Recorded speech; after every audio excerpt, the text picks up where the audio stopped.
watching Mirror now. I'm Amita Balachandra. On Pulse today, we discuss something that is looming the country of India at this point in time, job crisis. This after a Labour Bureau report that's now come out talking about net about 66,000 jobs that have now been added. However, over 87,000 people have been laid off in the sector of manufacturing alone.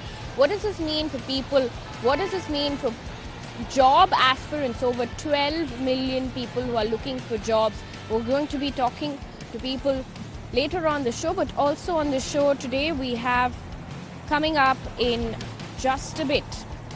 After loot and scoot, Nirav Modi preaches propriety to the bank, says PNB has closed all its options of recovering dues by going public about his pending dues. Nirbhaya rerun in West Bengal, 28-year-old mentally ill woman gang raped and left to die in Kushmandi. Victim battling for life at a government hospital.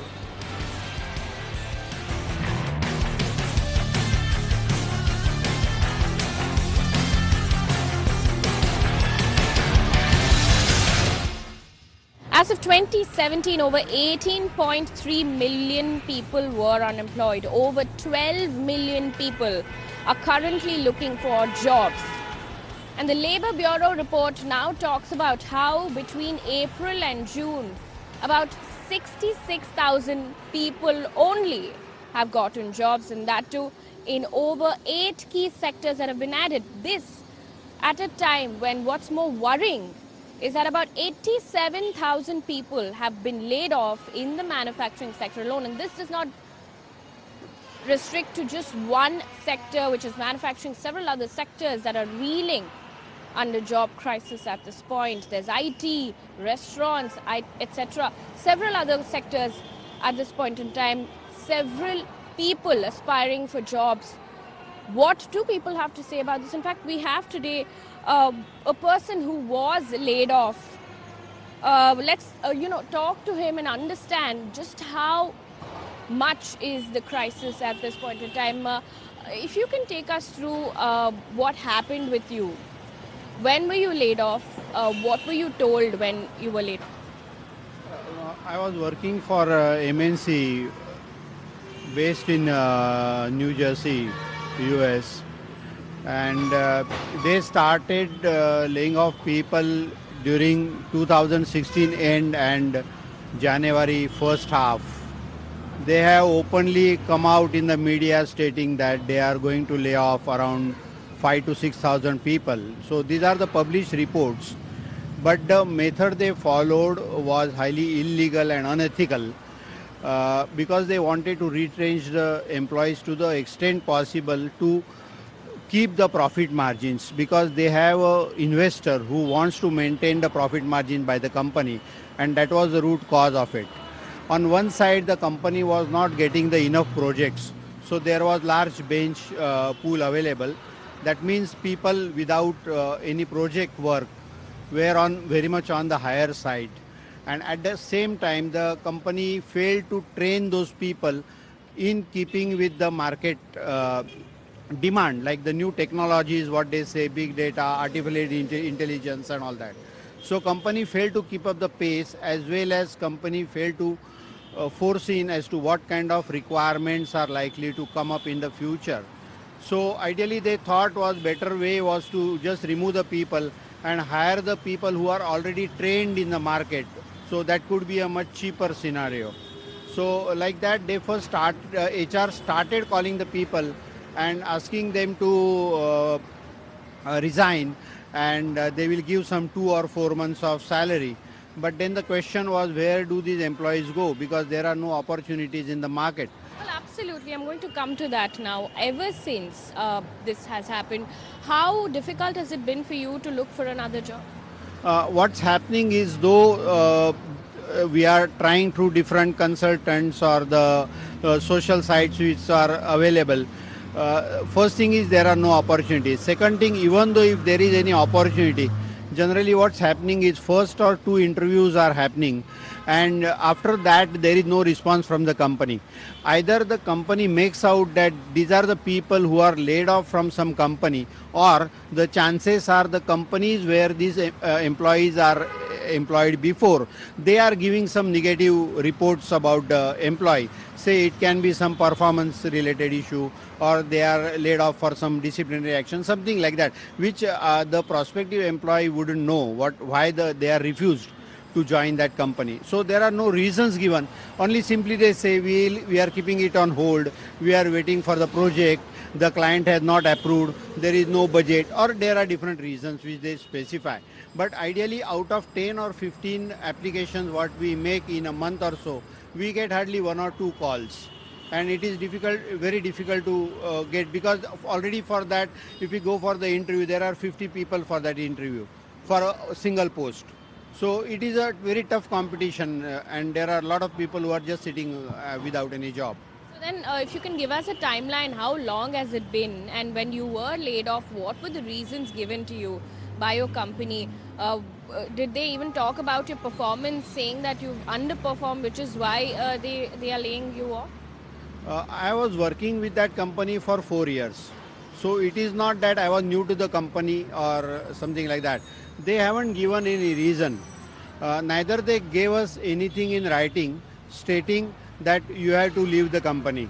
They were not ready to give anything in writing. Whatever the mails we used to send to the HR or the talent managers, they were never responded back by the company. So company never gave us a reason that why I should leave. So we have taken up this matter with the management that time, all higher ups, but nobody responded to that. And then initially they forced me that you resign, we will give you 2 or 3 months salary, and we'll decide the date and that. But I told them I'm looking out for the job. I will look out inside as well as outside. If I get a job, I will go out on my own. You don't need to pressurize me for that. But what they did was they simply terminated my access and everything, and then they sent me the final settlement to my email, personal email ID home. And then So then, are you now looking at low-paying jobs as well? Are you having to settle for low-paying jobs? Is that an option that you consider? even considering that option, what happens is the scale what I was getting in my earlier company and the scale what they would offer, there is almost 50% of reduction. Even this is happening with the freshers. Say a fresher who is getting 15,000 rupees per month earlier, now the job is offered for say 8 to 10,000 rupees per month.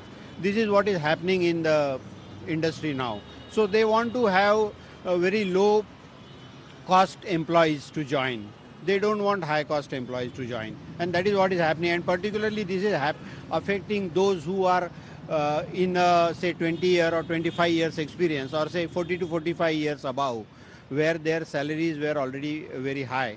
So it is mainly affecting them because they prefer not to join onto the low scale because it will affect their career.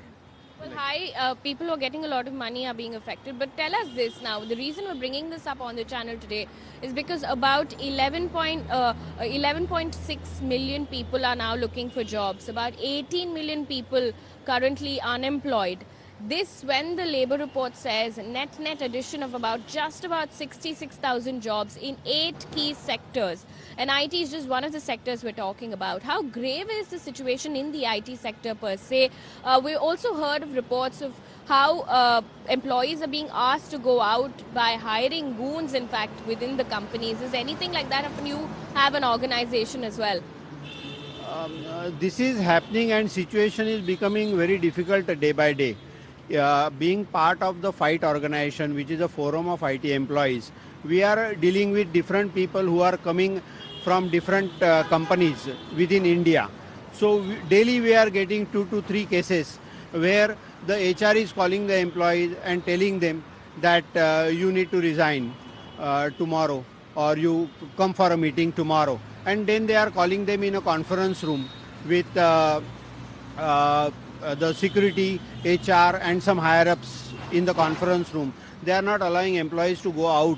They are keeping the papers ready and asking the employees that you need to sign on this paper as of now, otherwise we will not allow you to go out of this room. Something like that. Otherwise, they are terminating the employees immediately and taking him out of the campus or the security gate. Like that it is happening now, and these things are becoming worse day by day, because more and more people are coming out of the industry because of job loss, and another thing is there is job scarcity. So this is a very serious situation as of now.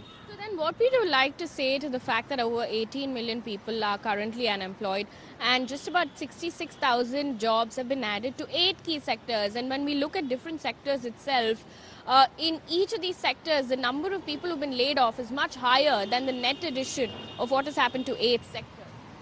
Yeah, but particularly I would say, apart from other sector, I will just talk about the IT. Okay, because 2 to 3 years back, the students who were coming out of the colleges, campuses and all, they were getting opportunities in the IT industry. But today it is not the case. Even those Bs and who are coming out, engineers who are coming out, they are not getting those opportunities. That is why that there is a pile up of those. So when you're asked to leave, you said a lot of people who get paid quite well are the ones who are generally affected within companies. Are you given notice period? How are you asked to leave? And are you given some month's salary? And are you asked to immediately leave the company? First, they called me to their Powai office in January 2017. Then they told me that you are on the bench, means you are without a project for a longer time. Though I was looking into it, I was not getting the opportunity. So they said, okay, you are on the not on the project for a longer time of 8 to 10 months, and then we can't keep you on hold. So ultimately you will have to resign. We will give you 2 months of salary. So when I asked them that you give me something in writing that why I should leave, because that is a major decision. So they were not ready to give anything in writing, neither they specified any reason, but they forced me that today only you have to submit a resignation. So I accepted that on the condition that I would get a job within next 2 months time, either inside or outside. But when I found out that this is not a problem with the employees, basically this is problem with the companies who are not able to give the opportunities to the employees, or not able to train the employees to get into the new opportunities. So what I did was I have withdrawn my resignation that time, and I have informed to the management that it is not my fault because of which I should go out. It is a problem with the management. Management is not able to tackle with the changing trends in the market and not able to get onto the new project. So it is not employees' fault either. You are just telling the employees to go because you are not able to give the opportunity. So I had withdrawn the resignation, and I had told him that is as per the law. It is very well accepted that you have the right to resign as well as you have the right to withdraw the resignation anytime. And that is what our even system permits, where we submit the resignation in the company's system. It permits that. So that is what I had done. But they never accepted that, and they simply terminated my access without any reason. There was no dialogue, there was no exit interview, there was no process followed, and they simply terminated, and then they sent me the dues home. That's it. So ever since how long has it been now that you're looking for a new job, and is it the same case across the sector for all people who've been laid off? Yeah, particularly stating about the fight group, the members who are there, and what we have seen is there are people without a job for almost a year, I would say, 8 to 10 months. Even this is happening with the freshers. Some of my colleagues who were laid off from the same company, they are qualified like B Farm, M Farm or so, and they were not able to get a job for almost a year now. So everybody is hunting for the job, but there are no jobs. So essentially, one quick question before we end this conversation. The number of jobs that are being added right now seem to be way lesser than the number of people who are actually aspiring for these jobs. What would you like to say to all of the programs that are coming in right now? Let's say the Make in India program, for instance, because we've seen manufacturing sector over 87,000 people laid off. There are several other, projects and proposals coming in from the government as well. What do you have to say? Particularly what is happening is the jobs, whatever are coming up, even though if you quote a figure that there are some 80,000 jobs which are in the market now, but those jobs, the requirements are totally different. They are talking about some new technologies. Now, for an IT employee who works in the company on a particular system for 4 or 5 years, for him it is difficult to get onto the new technology and gain that much experience. Because once a new technology comes, to undergo the training, again he becomes a fresher till he gets enough exposure to that. Okay, so there are jobs, but then whether we have the requisite people who are trained for those jobs. Okay, I am working on one technology, but if that job is there which is not suitable for me or on which I am not trained, that job is of no use to me. I cannot get onto that. Even I cannot apply, thinking of applying for that job. So the situation is like that. There is large mismatch happening with these upcoming technologies what are there and workforce what we are having. There is a large gap there.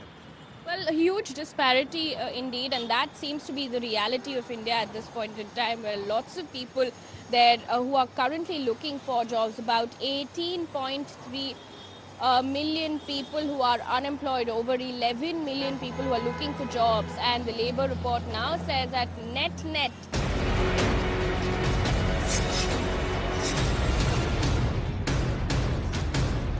साथ के staff के साथ जिस तरह से मारपीट की गई है, उससे साफ लग रहा है कि दिल्ली के सरकार के काम को पूरी तरह से डिरेल करने की कोशिश की जा रही है। 3 साल में जिन चीज़ों को नहीं रोक पाए उन चीज़ों को भी रोकने की कोशिश की जा रही है। मैं इसलिए बता रहा हूं क्योंकि आज कैबिनेट की बैठक होनी थी सचिवालय में, उसके बाद सचिवालय की जगह वो फिर कैबिनेट की बैठक, क्योंकि वहाँ इस तरह का माहौल था, सीएम साहब के घर पे बुलाई। 2-3 अहम फैसले थे। सबसे अहम फैसला राशन को लेके है। पिछले दिनों कुछ महीने पहले राशन की चोरी रोकने के लिए दिल्ली की कैबिनेट ने एक फैसला लिया था जिसमें पीओएस लागू किया गया था। इसमें जो कैबिनेट का फैसला था उससे हटके उसको लागू कर दिया गया राशन विभाग ने, जिसकी वजह से मतलब कैबिनेट के फैसले से अलग हटके कुछ प्रोसेसेस बना के उसको लागू कर दिया गया, जिसकी वजह से राशन में बहुत प्रॉब्लम आ रही थी। पूरी दिल्ली में लोग हर जगह से परेशान हैं। राशन की चोरी रुक नहीं रही, जिनको राशन मिलना चाहिए उनको मिल नहीं रहा। तो इसको लेके आज फैसला लिया कि ये जो आधार आधारित राशन कार्ड पे राशन देने का जो फैसला था उसको रोक लिया गया है, और अब नॉर्मल जो पिछली व्यवस्था थी अगले कुछ समय तक वो लागू रहेगी। राशन बंटने की आधार बाध्यता नहीं रहेगी। और इसके साथ साथ सीएस को आदेश दिए गए हैं कि हफ्ते भर के अंदर राशन की डोर स्टेप डिलीवरी का कैबिनेट नोट लेके आएँ कैबिनेट में, और इस तरह से बना के लेके आएँ ताकि उसको 2 महीने के अंदर अंदर पूरी दिल्ली में इसको लागू किया जा सके। तो अगले 2 से 2.5 महीने में दिल्ली में व्यवस्था लागू की जा सके कि राशन की डोर स्टेप डिलीवरी हो जाएगी, जिससे राशन की चोरी पूरी तरह बंद हो जाए 2 से 2.5 महीने में। तो इसका फैसला लिया था। दूसरा एक और फैसला जो लॉन्ग पेंडिंग फैसला था, काफ़ी समय से विचार में चल रहा था, कि दिल्ली में पायलट बेस पर मोबाइल बाइक एम्बुलेंस शुरू की जाएंगी। ख़ासतौर से दिल्ली के ऐसे इलाके जहाँ पे एम्बुलेंस का पहुँचना बहुत मुश्किल होता है, और अंदर के इलाकों में कोई एक्सीडेंटल ऐसा घटना हो जाए या कोई बहुत ज़्यादा सीरियस बीमार हो जाए तो वहाँ पे एम्बुलेंस नहीं पहुँच पाती है।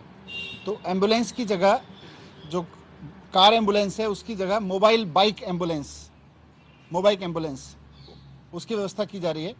पायलट के तौर पे ईस्ट दिल्ली में 16 ऐसी मोटरसाइकिल एम्बुलेंस होंगी। इसमें जीपीएस लगा होगा, इसमें कम्युनिकेशन डिवाइसेस होंगे, इसमें सारा जो भी पॉसिबल मेडिकल किट है ऑन ए बाइक मॉडर्न वो उपलब्ध होगी, और जो राइड करके जाएगा वो पैरामेडिकल स्टाफ होगा, ताकि अगर किसी इलाके में ऐसे इलाके में जहाँ मेडिकल सर्विसेज ना पहुँच पाएँ, एम्बुलेंस तुरंत ना पहुँच पाए, वहाँ बाइक पहुँच जाएगी और बाइक से वहाँ पे इलाज किया जा सकता है। तो ये फैसला लिया गया। ये 2 फैसले कैबिनेट में लिए गए। बस ये भी अब शुरू कर देंगे। हाँ। ये राशन वाले में अब लोग राशन लेने जाएं तो उनको क्या ध्यान रखना होगा? आधार कुछ नहीं, जैसे पहले राशन मिलता था वैसे राशन मिलेगा, क्योंकि राशन में कैबिनेट ने जो फैसला लिया था उसको लागू ना करके कुछ अपने हिसाब से अधिकारियों ने फैसला लागू कर दिया। जो पीओएस सिस्टम लागू किया उसकी वजह से काफ़ी प्रॉब्लम हो रही थी। उसको सीएस को कहा है तो इसकी जांच करें कि कैबिनेट के फैसले से कितना डेविएशन है जिसमें लागू किया गया है और क्यों इतना डेविएशन किया गया, और दूसरा ये कि इसको होल्ड कर दिया जाए ताकि लोगों को परेशानी बंद हो। मंत्रियों को नहीं बताया गया था उसके बारे में? नहीं, मंत्री को तो जो फैसला कैबिनेट का था वो पता था ना, उसके नीचे ग्राउंड लेवल पे उसको डेविएट करके लागू किया गया। नहीं, chief secretary, acting chief secretary थे। प्राइवेट कंपनियों को जैसे फ्लिपकार्ट या उनको उसकी वजह से राशन किल्लत जो है उनकी एक तो हमने चली जाएगी। पूरे देश में पता है कि राशन व्यवस्था कैसे काम कर रही है। गरीब आदमी का जब राशन मिलने की बात आती है तो इन सबको यही लगने लगता है गरीब आदमी को राशन ना मिले, क्योंकि उसी में बहुत बड़ी चोरी करने की संभावनाएं हैं। हम उसी को रोकने के लिए यहाँ बैठे हैं। चीफ सेक्रेटरी ने जो कहा है वो एकदम बेबुनियाद है। अब ये उनका वर्जन है। राजनाथ सिंह जी ने ट्वीट किया, उसकी जांच करा ले। आपसे एक सवाल है कि आपने कहा कि माहौल नहीं है सचिवालय में इस वक्त, जो आज इसी वजह से कैबिनेट भी घर पे करनी पड़ी। ऐसे में सरकार कैसे काम करेगी अगर इस तरीके की स्थिति रहेगी कि यहाँ पर मारपीट की नौबत सचिवालय में आ रही है और वो आरोप लगा रहे हैं कि घर। यही तो मैं कह रहा हूँ कि पुलिस प्रोटेक्शन में वहाँ मारपीट हो रही है, जिसके वीडियोज हैं। काम कैसे सर, आज तमाम आईएएस अधिकारी और जितने भी अधिकारी हैं दानिश वगैरह सारे कैंडल मार्च कर रहे हैं, उसके बाद डिसीजन लेंगे कि वो हड़ताल पर जाएंगे या काम करेंगे। और एलजी से भी शिकायत की। आप क्या उस मीटिंग में मौजूद थे जब ये पूरा हादसा हुआ? इसीलिए मैंने कहा ना, ये तो देखिए बेबुनियाद बात है, इसमें कोई दम नहीं है। वो अपने हिसाब से कुछ कह रहे हैं, वो उनका वर्जन है। एक सेकंड, एक मिनट पहले एक कर। नहीं, देखिए जब राशन पे बात होगी, राशन पे अगर कोई जवाब नहीं देगा तो थोड़ी बहुत गहमा-गहमी होनी कोई बड़ी बात नहीं है, लेकिन जिस तरह के आरोप लगाए जा रहे हैं उनमें कोई दम नहीं है। थप्पड़ भी मारा गया, कह रहे हैं। हो गया, thank you.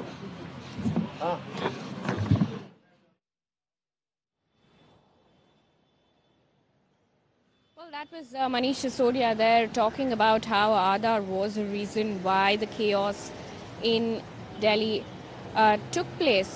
With that, now let's shift our focus to the big PNB scam.